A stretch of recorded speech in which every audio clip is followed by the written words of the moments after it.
PR 205 इकाई संख्या 10 उप इकाई 10.2 की इस ऑनलाइन कक्षा में सभी का स्वागत है।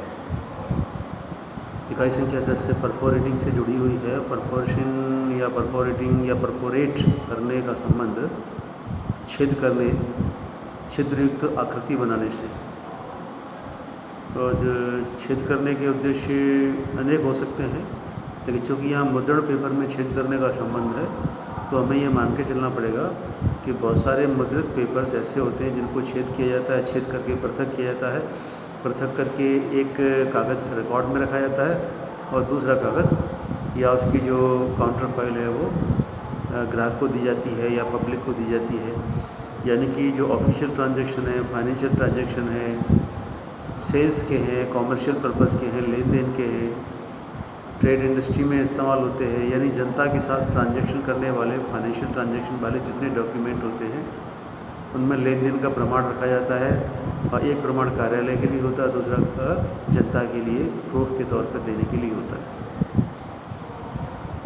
तो उसमें छेद वाले कागज़ होना ज़रूरी है ताकि उसको आसानी से फाड़ा जा सके, पृथक किया जा सके और मोड़ा जा सके। यानी परफोरेशन का संबंध किसी प्रिंटेड शीट के निश्चित क्षेत्र में छेद करना है। छेद करने का उद्देश्य उस प्रिंटेड पेपर को दो भागों में या दो से अधिक भागों में विभाजित करना है। मान लीजिए किसी विश्वविद्यालय में एडमिशन की कोई बिल बुक है या फाइनेंशियल ट्रांजैक्शन बुक है और उसमें 3 तरह की सीट्स हैं सेम मैटर की 3 सीट हैं। एक विश्वविद्यालय के लिए है, एक बैंक के लिए है और एक स्टूडेंट के लिए। तो उसमें हमको कम से कम 2 जगह छेद करने होंगे और 2 जगह करने पर उसके 3 भाग हो जाएंगे और 2 शीट में सिर्फ एक छेद करना पड़ेगा एक तरफ। तो ऐसे में छेद के बाद उसकी 3 सीटें होंगी, एक विश्वविद्यालय के लिए, एक स्टूडेंट के लिए, एक बैंक के लिए। इसी तरह से जितनी ज़रूरत होती है उतने स्थानों पे छेद करने पड़ते हैं। तो आप ये मान के चलिए किसी प्रिंटेड शीट में छेद करने की क्रिया परफोरेशन कहलाती है। परफोरेशन का संबंध छेद करना है। छेद का संबंध कागज़ पर किसी नुकीली वस्तु से दबाव बनाना है और जब नुकीली वस्तु कागज़ पर दबाव बनाएगी तो कागज़ के आर पार हो जाएगी। कागज़ के आर पार हो जाने से जो नुकीली वस्तु द्वारा घेरा हुआ स्थान है उस स्थान से कट करके कागज़ या उसको मटेरियल है वो साफ़ हो जाता है। तो छिद्रण के अंतर्गत परफोरेटिंग जो इकाई है या मशीन है या नीडल है वो कागज़ में पेनिट्रेट करती है और पेनिट्रेट करने के बाद एक स्थान बनाती है। उस स्थान से कटा हुआ कागज़ निकल जाता है और वो होल बन जाता है। यानी आप ये कह सकते हैं कि छेद बनाने की क्रिया, होल पैदा करने की क्रिया परफोरेशन कहलाती है। यानी परफोरेशन किसी प्रिंटेड पेपर में छेद करने की क्रिया है जो हाथ की मशीन से हो सकती है और ऑटोमेटिक मशीन से हो सकती है। ऑटोमेटिक मशीन से काम जल्दी होगा और मैनुअल मशीन से काम देरी से होगा, लेकिन काम दोनों से हो सकता है। उदाहरण के लिए आपको स्पाइरल बाइंडिंग करानी है और किसी खास करके अजमेर शहर में फोटोस्टेट मशीन वाले लेमिनेशन मशीन और परफोरेशन मशीन भी रखते हैं। तो स्पाइरल बाइंडिंग करने के लिए मशीन के लेफ्ट हैंड साइड में टॉप टू डाउन छेद करने पड़ते हैं। तो उसके किनारों पे छेद करने के लिए मैनुअल पंचिंग मशीन होती है। उसमें निश्चित मोटाई तक के पेपर्स को लेकर के पंचिंग नीडल्स और प्रेशर जो हैंडल है उसके बीच खाली स्पेस में कागज़ों को फंसा करके उस हैंडल को दबाया जाता है। दबाने के बाद नीडल्स जो है उस कागज़ में प्रवेश कर जाती हैं और उसमें छेद हो जाते हैं। और चूँकि छेद की आकार बड़े हैं, छोटे हैं, किसी भी प्रकार का काम हो सकता है। माइक्रो नीडल्स हैं या मैक्रो नीडल्स हैं या जैसे भी है, मशीन का अपना अपना काम है। तो यहाँ पर हमारा उद्देश्य है कि हम छेद क्यों करते हैं और छेद वाले प्रोडक्ट को क्या कहते हैं और छेद करने वाली मशीनें कैसे काम करती हैं उसके बारे में संक्षेप में जानेंगे। फिर इस पर आधारित सवालों का हम जवाब देंगे। यानी किसी मुद्रित प्रक्रिया द्वारा विभिन्न प्रकार के उत्पाद पैदा किए जाते हैं। कुछ उत्पाद पढ़ने के लिए, कुछ लिखने के लिए, कुछ मुद्रित उत्पाद जनता के साथ फाइनेंशियल ट्रांजैक्शन के लिए हो सकते हैं।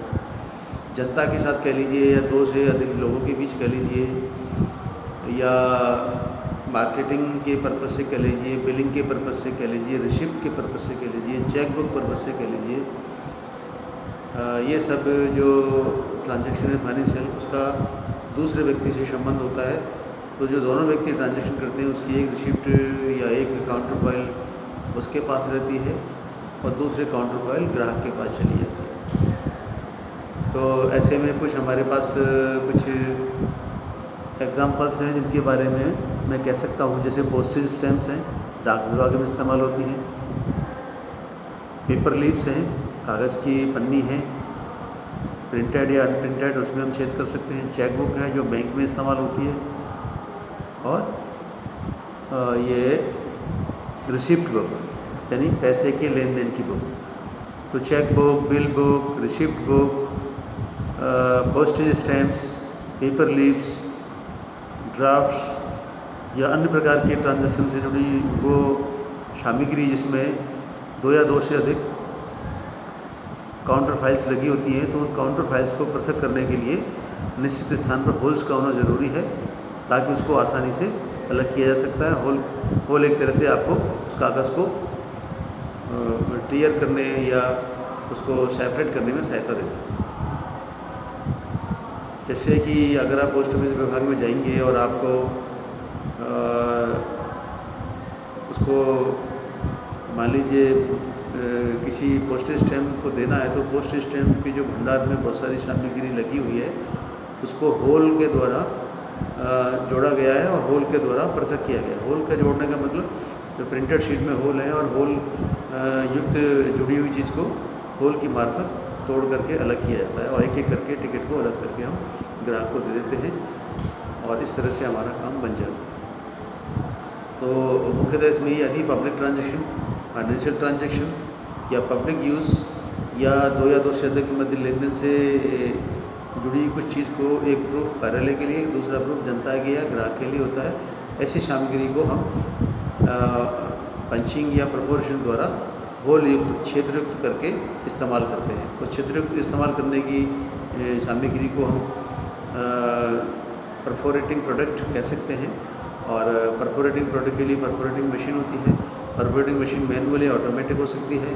मैनुअल मशीन थोड़ा काम धीमे करेगी, ऑटोमेटिक ज़्यादा करेगी। और छेदों की आकृति और उसकी संख्या, मान लो बड़े छेद हैं और कम संख्या के हैं, और छोटे छेद हैं ज़्यादा संख्या के, उसी हिसाब से इसको माइक्रो मैक्रो होल्स का एक सिस्टम कह सकते हैं। जो बहुत महीन छेद हैं, बहुत माइक्रो होल्स हैं, तो वो उसमें अलग ज़्यादा नीडल्स होंगी, और बड़े होल्स हैं उसके कम नीडल का इस्तेमाल किया जाएगा। यानी जो मशीन जिस तरह के होल्स करती है उसमें उसी प्रकार की नीडल्स लगाई जाती हैं। ज़्यादा मात्रा में छेद होंगे तो बहुत सूक्ष्म आकार की नीडल्स होंगी, और बड़े आकार के छेद होंगे तो बड़े आकार की नीडल्स होंगी। जिस आकार का छेद होगा उस आकार की नीडल उसमें होती है। यानी नीडल की सहायता से किसी कागज़ के आर पार छेद करने की क्रिया परफोरेशन कहलाती है, जो मशीन या हाथ द्वारा हो सकती है, लेकिन जो बड़े पैमाने पर है तो मशीन में ऑटोमेटिक और मैनुअल मशीन इस्तेमाल की जाती है। तो होल करने या परफोरेशन की प्रक्रिया में कुछ प्रमुख क्रियाएं हैं जिनको हम नाम दे सकते हैं, जैसे impact, penetration, break, snap through,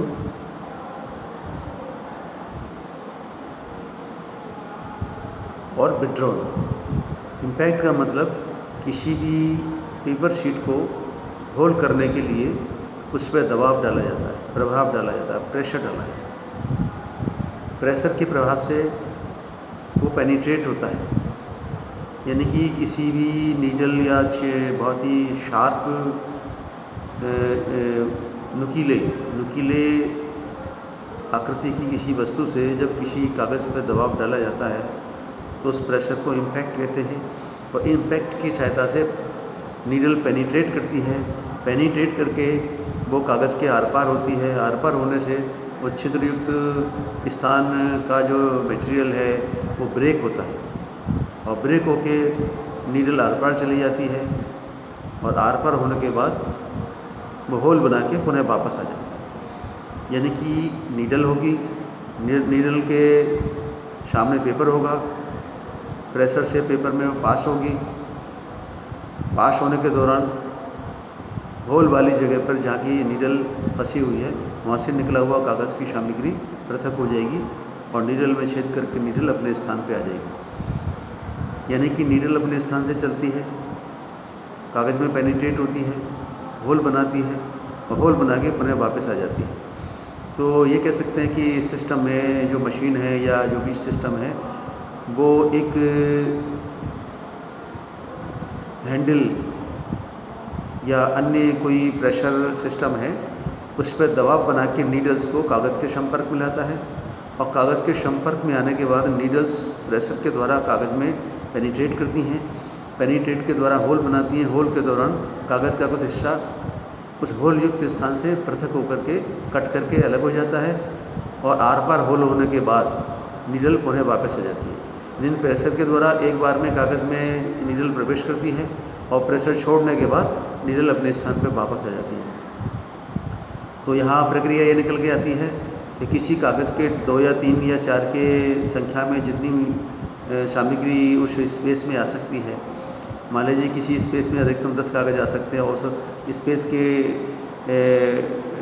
में एक हैंडल सिस्टम है जो मशीन में लगी नीडल्स को प्रेस के द्वारा कागज़ के संपर्क में लाता है और फिर नीचे की तरफ कुछ ऐसा सिस्टम है कि वो नीडल्स को भी उसी संख्या में नीचे एक स्पेस देता है ताकि नीडल्स ख़राब ना हो और पंच करके आर पार हो जाए। तो यानी कि एक बार में नीडल प्रेशर के द्वारा कागज़ में प्रवेश करती है और पेनिट्रेट करके आर पार होल करती है और दूसरी बार में प्रेशर छोड़ने पर नीडल अपने स्थान पर आ जाती है।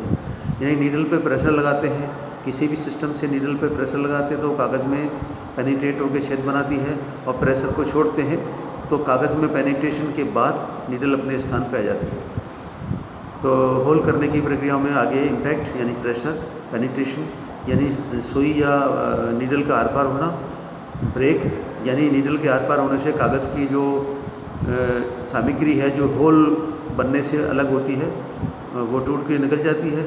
स्नैप थ्रू यानी कि सूजा या सुई या नीडल आर पार हो जाती है और फिर विड्रॉन यानी कि सुई अपने स्थान पे वापस आ जाती है।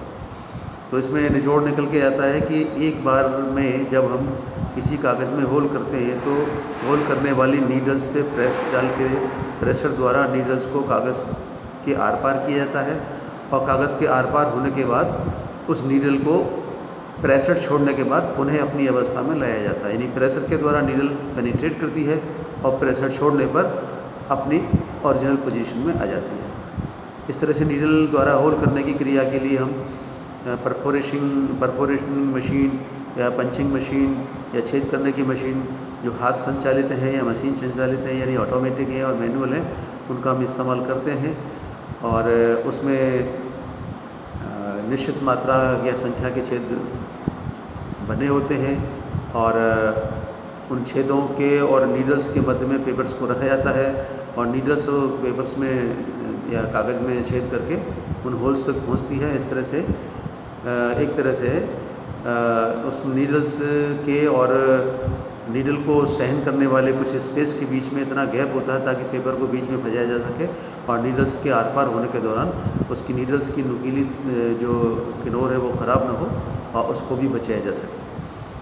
तो इसमें जो मशीन का सिस्टम है वो प्रेशर युक्त कोई हैंडल होगा, हैंडल के नीचे हैंडल के साथ में नीडल्स लगी होंगी और नीडल्स को नीचे बियर करने वाले कुछ खाली स्पेस के मध्य इतनी जगह होगी तो कागज़ को फंसा करके हम नीडल को आर पार कर सकें। इस तरह से हमारा परफोरेशन होता है। परफॉर्मेंस से प्रमुख हमारे उत्पाद हैं, बिल बुक है, चेक बुक है, पोस्टेज स्टाम्प्स हैं, पेपर लीव्स हैं, रिसिप्ट बुक है और जो भी पब्लिक जैसे मान लीजिए कि बड़े स्तर पे आपको डोनेशन स्लिप प्रिंट करनी हो, जनता से पैसा इकट्ठा करके डोनेशन स्लिप बांटनी है तो आपको वहाँ एक काउंटर फाइल अपने यहाँ रखनी होगी, दूसरी काउंटर फाइल पब्लिक को देनी होगी।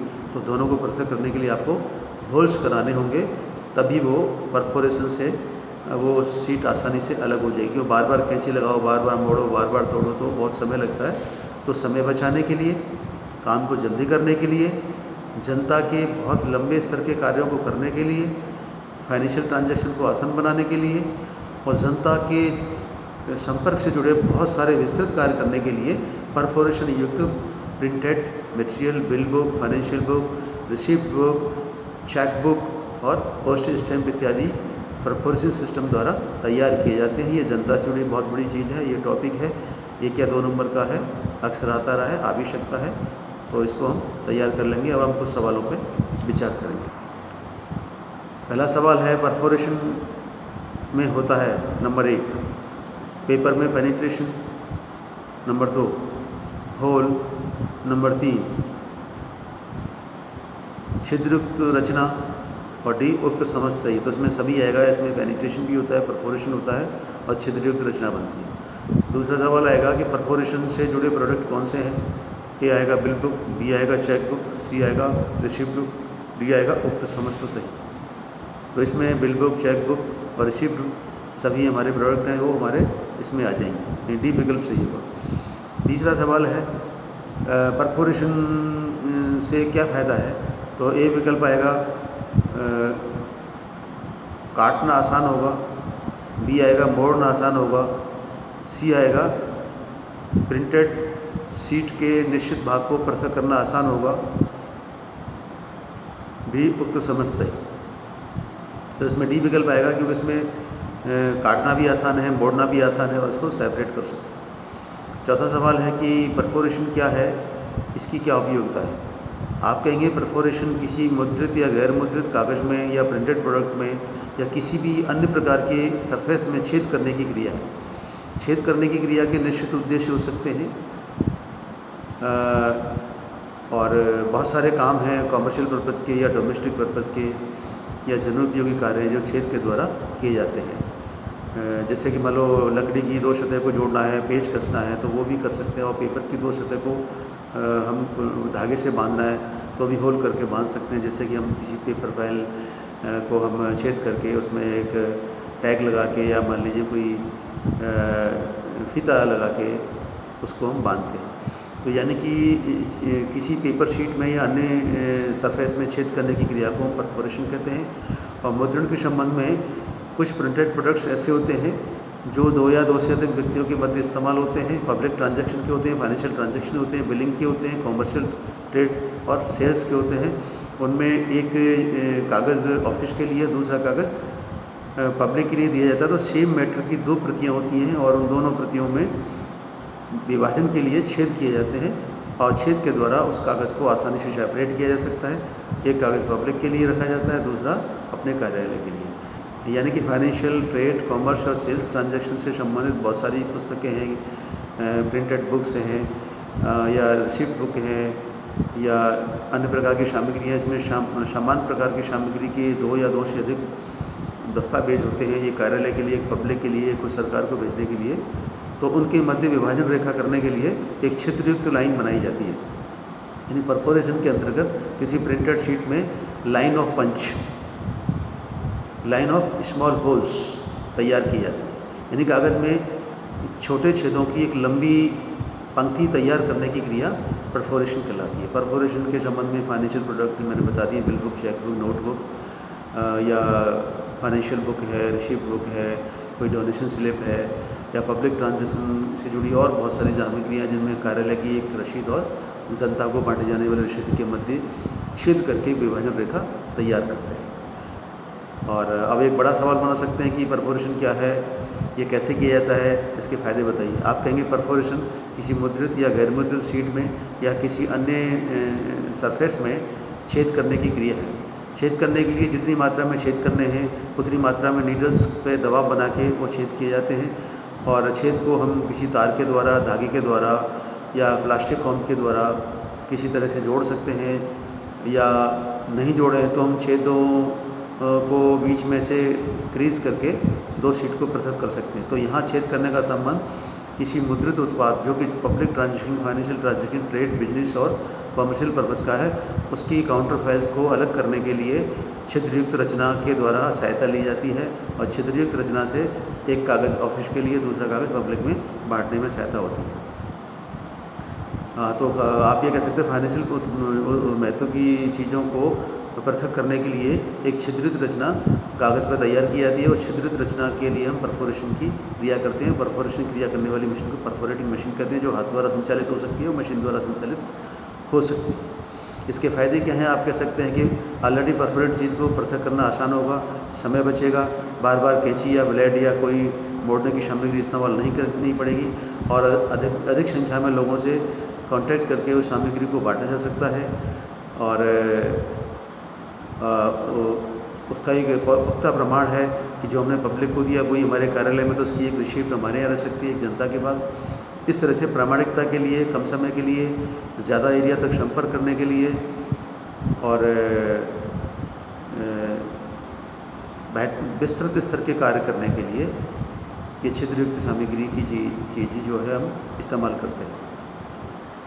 अब ये कैसे करते हैं? आप ये कह सकते हैं मशीन या मैनुअल यानी ऑटोमेटिक मशीन या मैनुअल हैंडल्ड मशीन के अंतर्गत एक प्रेशर हैंडल है। प्रेशर हैंडल के से संपर्क में नीडल्स होती हैं और नीडल्स पे जब प्रेशर पड़ता है तो वो कागज़ को पेनिट्रेट करती हैं। कागज़ को पेनिट्रेट करके वो आर पार हो जाती हैं, आर पार होकर छेद बनाती हैं और जैसे ही हैंडल से हम प्रेशर हटाते हैं वो नीडल जो है अपने स्थान पे आ जाती है। इस तरह से हर बार में हम कागज़ों को फंसा करके नीडल को पेनिट्रेट करके छेद करते हैं और छेद करके एक छिद्रयुक्त रचना हमारे कागज़ में प्राप्त होती है और उस तरह से फिर छिद्रयुक्त रचना के कागज़ों को हम इकट्ठा करके बाइंड करके बिल बुक या फाइनेंशियल बुक या चेक बुक या रिसीट बुक में के तौर पे एक प्रोडक्ट बना लेते हैं और जिसको हम जनोपयोग में इस्तेमाल करते हैं।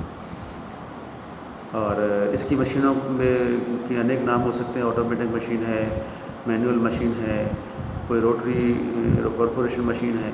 कुल मिलाकर के हमारा पढ़ने का संबंध 2 या 4 नंबर लेना है। बड़ा सवाल इसमें मुश्किल से ही आता है, लेकिन 1 या 2 नंबर का सवाल आ सकता है, पहले भी आता रहा है। तो इसको जो पढ़ाया गया है, लेक्चर दिखाया गया है, आपको सुनाया गया है, इसको आप देख सकते हैं, सुन सकते हैं, अपना संक्षिप्त नोट बना सकते हैं और वेरी शॉर्ट आंसर ऐसे टाइप पर ऑब्जेक्टिव सवालों को जो हमने यहाँ अभ्यास किया है उसको सुनकर, देखकर और समझ के आप अपनी परीक्षा की तैयारी कर सकते हैं। टेस्ट में सवाल आ सकता है, थियरी में एग्ज़ाम में आ सकता है। इस तरह से आप अपनी तैयारी को कर सकते हैं। इस कक्षा में आने के लिए सभी छात्रों का बहुत बहुत धन्यवाद।